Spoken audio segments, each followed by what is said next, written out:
देखिए क्वेश्चन है कि इसमें अपन को k की वैल्यू निकालनी है कि k क्या होगा जब ये जो फंक्शन है जो दिया हुआ है सामने दिया हुआ है ये फंक्शन इंक्रीजिंग हो। कहाँ पे? पूरे r में, जिसको अपन बोलते हैं स्ट्रिक्टली इंक्रीजिंग। कि r में ये इंक्रीजिंग है तो बताओ k की पॉसिबल वैल्यू क्या क्या हो सकती है। तो आपको पता है अगर इंक्रीजिंग है इसका मतलब ये होता है कि इसका जो अपन f डैश x फाइंड करेंगे वो जीरो से हमेशा क्या आना चाहिए? बड़ा आना चाहिए। जीरो से ग्रेटर देन जीरो आता है तो हम क्या कहेंगे कि इंक्रीजिंग। ऐसा ही होता है। छोटा होता है तो हम क्या कहते हैं? डिक्रीजिंग। अगर कोई टर्निंग पॉइंट आ जाए तो फिर उसमें इंक्रीजिंग डिक्रीजिंग ऐसे टूट जाता है। तो इसका पहले एफ डैश एक्स फाइंड करते हैं अपन। एफ डैश एक्स बताओ क्या आएगा? 3x² माइनस ये हो जाएगा 6k - 1 इंटू एक्स। k - 1 तो कॉन्स्टेंट है। ऐसे ही प्लस में 3k + 5 x का 1 हो जाएगा और 10 का क्या हो जाएगा? 0। अब ये जो एफ डैश एक्स है ये हमें मिला है एक क्वाड्रेटिक इक्वेशन के रूप में मिला है ना, क्वाड्रेटिक पॉलिनोमियल मिला है। अब इसको इक्वल 0 रख के अपन इसकी एक्स की वैल्यू निकाल सकते हैं। लेकिन आपको क्वेश्चन में बोला गया है कि स्ट्रिक्टली इंक्रीजिंग है, मतलब एफ डैश एक्स ये 0 से बड़ा होना चाहिए। देखो इंक्रीजिंग क्वाड्रेटिक कोई पॉलिनोमियल हो या क्वाड्रेटिक इक्वेशन हो, इंक्रीजिंग मतलब 0 से बड़ा हो, इसका मतलब उसका ये ग्राफ बनेगा या तो ऐसा बनेगा अब क्वाड पैराबोला जो एक्स को टच ही नहीं करेगा, जिसमें हम बोलते हैं नो रियल रूट्स। याद है क्या? नो रियल रूट्स, यानी इसमें b² - 4ac जो है ना वो 0 से क्या आ जाता है? छोटा आ जाता है। कहने का मतलब कोई x की वैल्यू ऐसी नहीं मिलेगी जहाँ पर ये 0 हो रहा है, यानी x को टच ही नहीं करेगा। या फिर एक ऐसा पैराबोला मिलेगा जो इसको एक जगह टच कर रहा हो। कहाँ कर रहा हो? मान लो यहाँ, जरूरी नहीं, यहाँ भी कर सकता है, कहीं भी कर सकता है। तो एक जगह टच कर रहा है मतलब इसका रूट्स जो है रियल और इक्वल है। कहने का मतलब b² - 4ac क्या हो जाएगा? 0 के इक्वल हो जाएगा। ये पढ़े थे ना अपन एक बार। हाँ, अदरवाइज एक पैराबोला होता है तो इसको दोनों जगह टच करता है, इसमें b² - 4ac 0 से बड़ा होता है। हमें इसकी बात नहीं करनी। अभी ये 0 से बड़ा है मतलब ऐसा पैराबोला है। ये बात समझ रहे हो क्या? ऐसा पैराबोला कब होता है? जब इसमें दो कंडीशन होती है। अगर ये चीज 0 से बड़ा हो, अगर ये पॉजिटिव हो तो ये जो है इसको इसमें रख दो। देखो b² - 4ac में लिखता हूँ। b कितना है? -6k - 1 का होल स्क्वायर -4, a कितना है? 3 और c कितना है?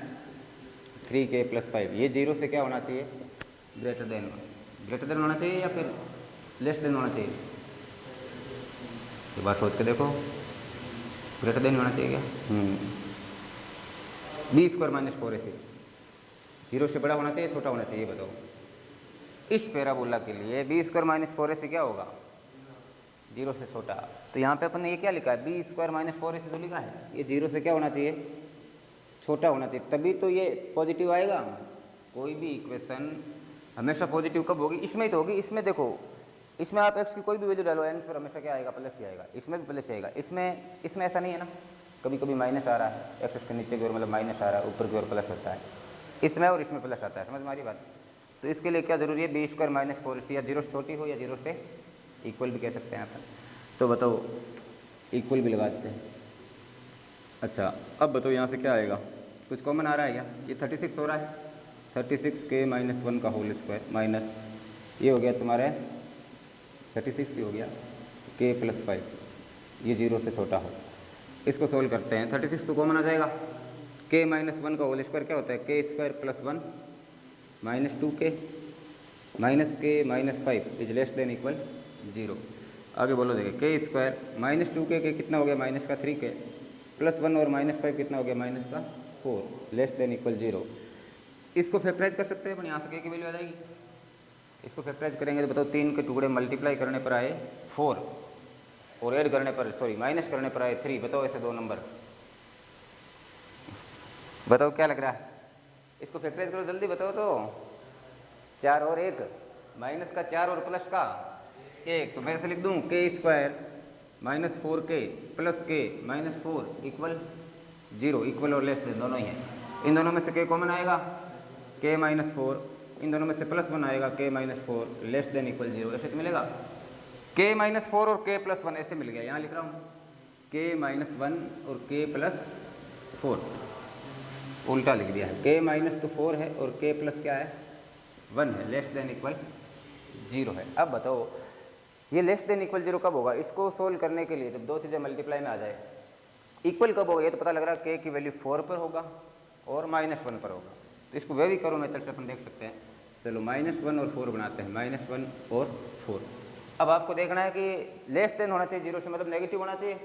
नेगेटिव कब होगा? जब इन दोनों में से एक नेगेटिव हो और एक क्या हो? पॉजिटिव। अब देखो 4 से बड़ा कुछ भी सोच के देखो, 4 से बड़ा इसमें कुछ भी सोचोगे तो ये पॉजिटिव आएगा, ये भी पॉजिटिव आएगा, मतलब यहाँ पे क्या मिलेगा? पॉजिटिव। बाकी आपको पता है यहाँ क्या मिलेगा? नेगेटिव। यहाँ क्या मिलेगा? कैसे? आप इनके बीच की वैल्यू रख के भी यहाँ देख सकते हो। बाकी वे भी करो मेथड कहता है कि अगर इसमें हर एक वेरिएबल की पावर 1 हो और हर एक वेरिएबल प्लस का हो, पावर ओड हो, 1 हो 3 हो कुछ भी हो, तो हमेशा क्या करना है? इधर से शुरू करना है, प्लस माइनस, है ना, स्पीड से करना होता है काम, बिना सोचे ही आप लिख सकते हो। तो यहाँ आप देखो माइनस कहाँ मिल रहा है? इसमें मिल रहा है ना, माइनस ही तो होना चाहिए, ये कह रहा है। तो k की वैल्यू क्या होगी? -1 से 4, -1 से 4 के बीच में कुछ भी रखेंगे तो ये चीज़ 0 से छोटी आएगी। कौन? b² - 4ac। b² - 4ac 0 से छोटा आएगा, इसका मतलब ये 0 से क्या आएगा? बड़ा आएगा। ये बात समझ रहे हो क्या? अभी अपन ने थोड़ी देर पहले क्वेश्चन किया था, आपने उसको ऐसे करने की कोशिश की, जैसे मान लो ऐसे आ जाए कुछ भी, अगर b² - 4ac आपके ऐसे आया था -23, उस कंडीशन में अपना फंक्शन क्या हुआ था? हमेशा इंक्रीजिंग ही तो हुआ था, क्योंकि वो होल स्क्वायर प्लस में समथिंग बन गया था। अगर ये माइनस का आता है यानी 0 से छोटा आता है, तभी ये हमेशा क्या होता है?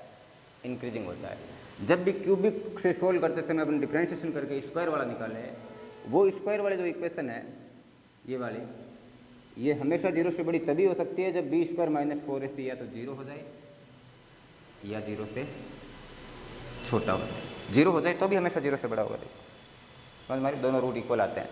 हाँ, तो फिर इसलिए अपन ने ये दोनों लगाए, दोनों तरफ बड़ा चिन्ह लगाया ना, बड़ा ब्रैकेट क्यों लगाया है? क्योंकि -1 खुद भी हो सकता है, 4 भी हो सकता है, इक्वल भी हो सकता है, कहने का मतलब है ना ये बात।